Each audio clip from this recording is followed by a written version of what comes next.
Jadi roh dari korupsi terkait dengan kerugian keuangan negara ini kan adalah pasal 2, pasal 3 dalam undang-undang korupsi kan. Jadi kalau yang dalam pasal 2 adalah kita harus bisa, salah satu unsurnya adalah tentang perbuatan melawan hukum. Kalau pasal 3 lebih kepada kita melihat dari penyalahgunaan kewenangan dan dalam jabatannya. Nah, tadi kan terkait merugikan keuangan negara.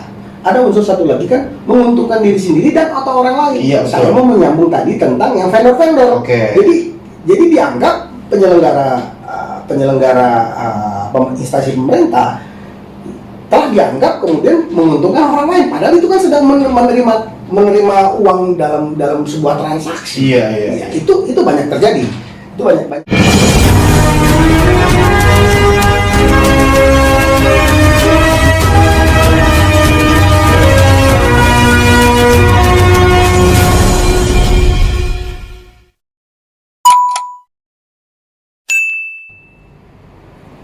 Ini dia kantor Bang Regi Ronald Sultan Enco Advokat.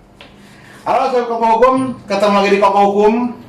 Kali ini kita Koko Hukum dengan Bang Regi Ronald Sultan. Halo Koko Hukum. Begini dong bro. Kayak siapa ini?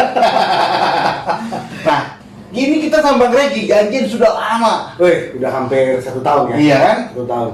Tapi memang Bang ini sibuk, jadi waktu kita ketemu nih soal Koko Hukum. Nggak juga lah, Regi juga sibuk. Banyak perkara-perkara di mana-mana juga kan. Jadi akhirnya kita ketemu juga di Bang Regi. Siap. Bang Regi ini adalah lawyer yang salah satu fokusnya dalam penanganan adalah penanganan tindak pidana korupsi ya bro. Ya. Nah, jadi Kira-kira begitulah. ya, jadi kita mau gali dari keilmuan Bang Regi tentang bagaimana tindak pidana korupsi. Nah, itu biasanya variabel-variabelnya dalam perkara penanganan tindak pidana korupsi gimana nih Bang Regi? Biar bisa di-share untuk soal Koko Hukum biar paham juga nih Bang Regi. Ya, oke. Jadi sobat Koko Hukum, perkara korupsi ini kan memang banyak berasal dari permasalahan-permasalahan administrasi. Iya. Kita di sini bicara tentang korupsi yang memang dalam konteks untuk kejadian-kejadian yang merugikan keuangan negara ya. Iya. Kita bukan cerita tentang penyuapan, gratifikasi dan sebagainya. Karena kerugian negara ini kan yang memang menjadi konsentrasi bagi kita bersama, fokus kita bersama untuk bagaimana supaya kita mencegah, meminimalisasi ataupun memang kita bisa bebas korupsi dalam hal kerugian negara. Nah, kalau mengenai variabel menarik untuk disimak adalah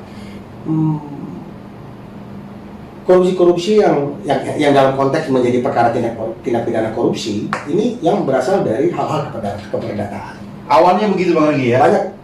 Banyak terjadi karena transaksi, perjanjian, kredit macet. Kok bisa ke arah korupsi? Iya. Ini kan perdata nih. Iya, pasti semua teman-teman yang memang juga masih belum berkecimpung di dunia korupsi itu banyak sekali terjadi. Karena begini konteksnya, kalau kita bicara tentang kredit macet. Kredit macet ini khususnya memang terjadi oleh BUMN atau BUMD. Oke. Atau misalnya lembaga-lembaga yang memang berasal dari APBN, APBD yang menyalurkan kucuran kredit. Konteks pertama kan adalah sepakat. Iya. Bagi mitranya. Itulah hubungan perdataannya ya? Iya, bagi mitranya, bagi nasabahnya dan sebagainya. Ketika dalam perjalanan, tentunya kan namanya bisnis kan ada yang tidak sesuai dengan ekspektasi, tidak sesuai dengan harapan, tidak sesuai dengan analis bisnis. Oke. Yang kemudian menjadi kredit macet. Makanya di lapangan kita sering ketemu dengan kredit macet versus kerugian negara. Oh. Begitu. Nah ini konteksnya ketika kita bicara uang ini berasal dari APBN dan APBD yang kemudian dikucurkan kepada mitra atau nasabah. Ini yang kemudian menjadi masalah dan cukup banyak juga yang dibawa sampai ke meja hijau. Oke. Gitu. Satu hal. Yang kedua, juga banyak terjadi dalam hal transaksi atas jual beli barang yang kemudian uangnya juga uang negara.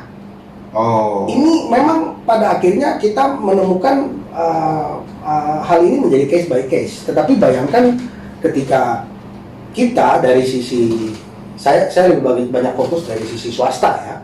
Ketika kita sebagai vendor ataupun kita sebagai penyedia barang dan jasa, sepanjang kita juga punya legalitas, terus kemudian sepanjang kita juga punya track record dari pengalaman dan sebagainya.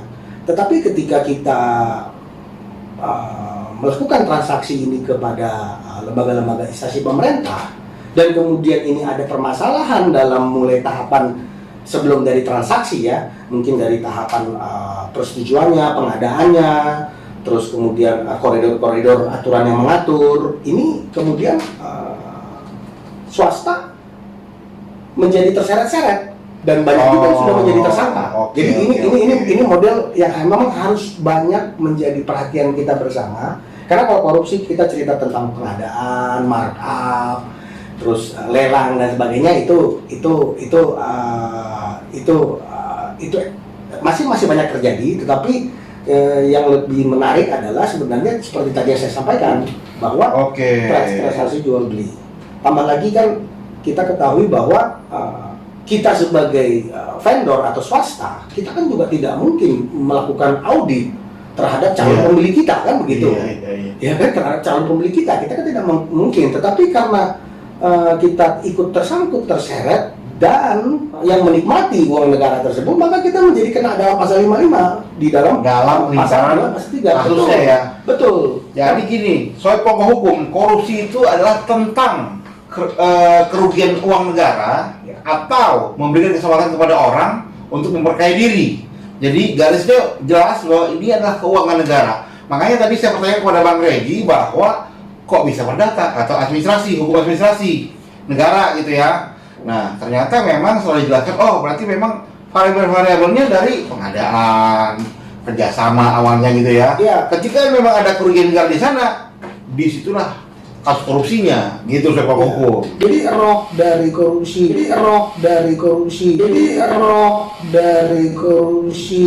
terkait dengan kerugian keuangan negara ini kan adalah pasal 2 pasal 3 dalam undang-undang korupsi kan. Jadi kalau yang dalam pasal 2 adalah kita harus bisa, salah satu unsurnya adalah tentang perbuatan melawan hukum. Kalau pasal 3 lebih kepada kita melihat dari penyalahgunaan kewenangan dan dalam jabatannya. Nah, tadi kan terkait merugikan keuangan negara.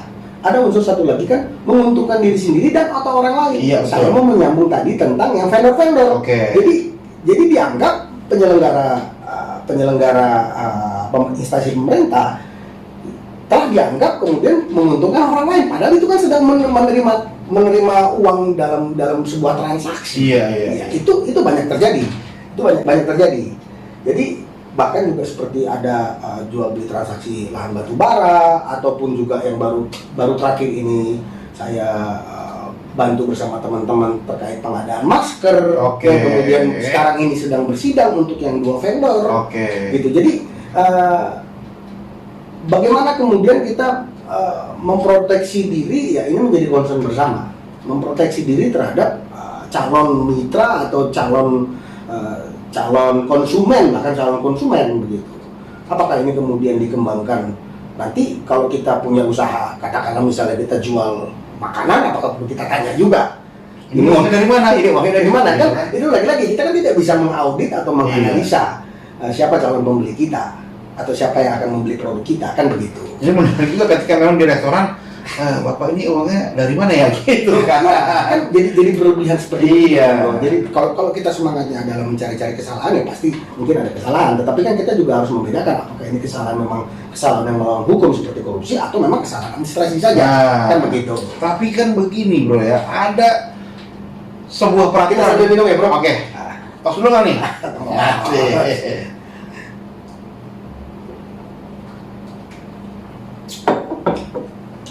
Apa yang lupa tadi, mau nanya apa ya? Oh iya, jadi ketika memang ada suatu transaksi, ini kan kita belum tahu nih, gitu kan? Nah kemudian ada persinggungan hukum, apakah dia dengan hukum perdata atau hukum administrasi negara, gitu kan? Sementara administrasi negara koridornya kan lain nih, dari hukum. Dia itu ada undang-undang tentang administrasi negara. Ya. ya kan? Ya. Nah, sementara begitu sengketa ini, maka kan ke PT UN, Pengadilan Tata Usaha Negara. Ya. Nah, yang menarik di sini yang kita mau gali dari Bang Regi ini adalah dia ternyata dari hal itu menjadi lingkaran satu kasus korupsi gitu Bang Regi ya. Iya. Nah, itu cuma cara membedakan antara ini administrasi negara dengan ini adalah sebuah tindak pidana korupsi. Ya, jadi memang kan kalau kita melihat kepada kasus-kasus korupsi, memang banyak yang ditarik ke ranah korupsi, ranah hukum tindak pidana korupsi. Penyelesaiannya melalui tindak pidana korupsi. Bahwa memang kemudian di dalam tahapan perkara tindak pidana korupsi ini kemudian dibawa ke meja hijau kan, dari segi proses dia akan tetap sama seperti pidana umum, yaitu pertama dia masuk ke tahapan penyelidikan, dalam tahapan penyidikan, dan nanti kemudian ketika nanti naik status ada tersangkanya dia langsung lanjut sidang. Nah, perlu diketahui bro, jadi perkara korupsi ini kalau di dalam praktek lapangan kita bicara korupsi yang ditangani oleh kejaksaan ya, kepolisian. Ini perkara yang memang melihat, kalau kita dalam konteks sebagai pengacara yang akan kita membela klien, baik dari sisi pemerintah ataupun swasta, memang perkara yang memang melihat kepada momentum waktu. Melihat kepada momentum dan waktu. Apa yang dimaksud dengan momentum dan waktu adalah sudah ada kebijakan bahkan aturan yang dalam konteks hari ini kan kita lebih concern kepada pengembalian kerugian negaranya.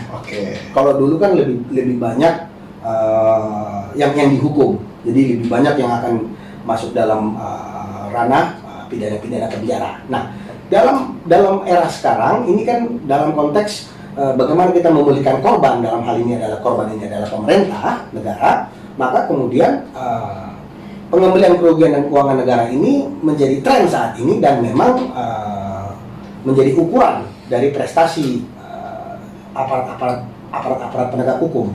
Jadi bukan lagi berapa banyak orang yang dipenjara, tetapi berapa banyak yang di pemulihan atau negara mendapat kembali uangnya itu ya. Betul. Nah, hari ini ketika kita bicara ada suatu kasus yang sudah bergulir dalam tahap penyelidikan, itu ada kebijakan untuk bagaimana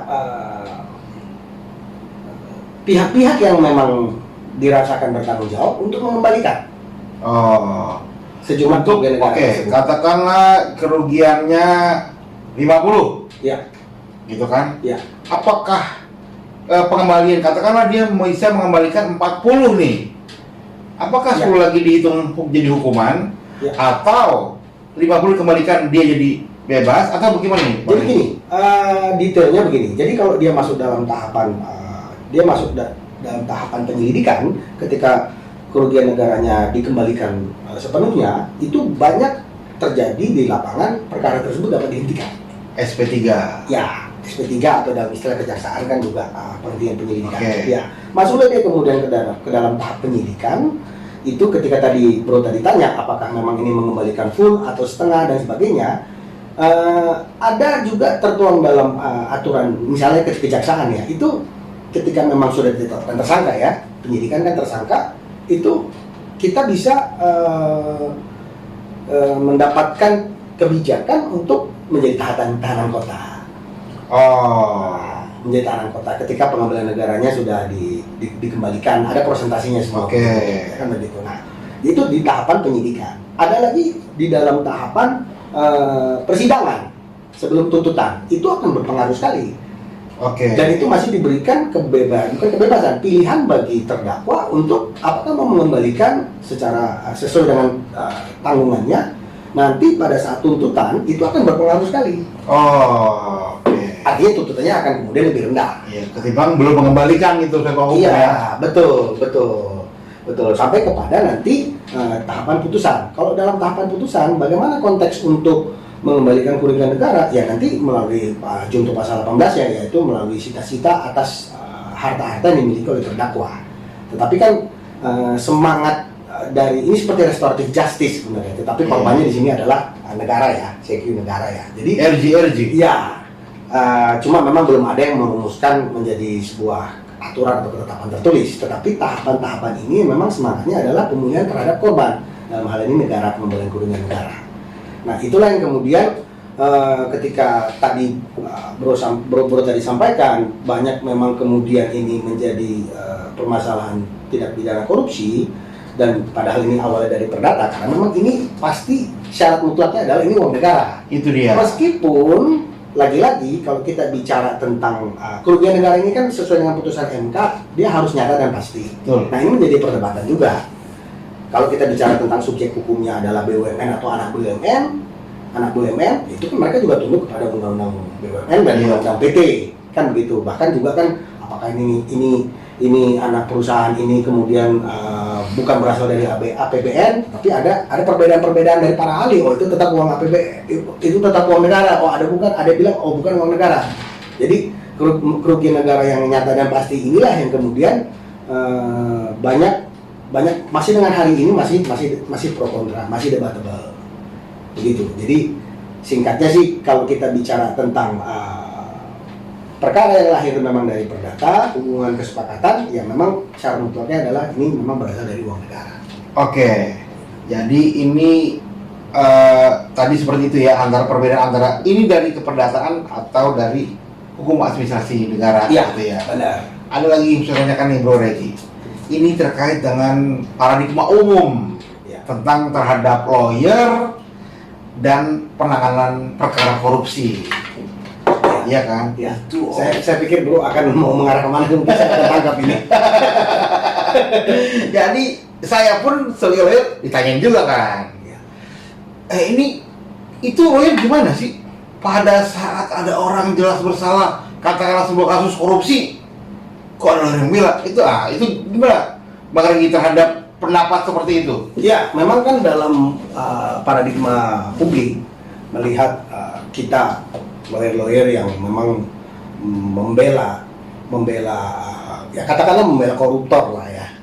Pada prinsipnya sih bagi kita ya sebagai advokat, konsultan hukum, di sini kan kita kan mau memastikan bahwa hak-hak klien kita, terdakwa ya, atau mungkin dari tahapan saksi tersangka sampai kepada terdakwa, agar dapat berproses atau diproses Dengan baik. sesuai dengan ketentuan hukum acara sesuai ya. dengan koridornya. Pertama memang hukum acara, yang kedua karena memang ini korupsi, ya memang kita jadi beradu argumen, kita harus beradu fakta, kita harus beradu pemahaman gitu.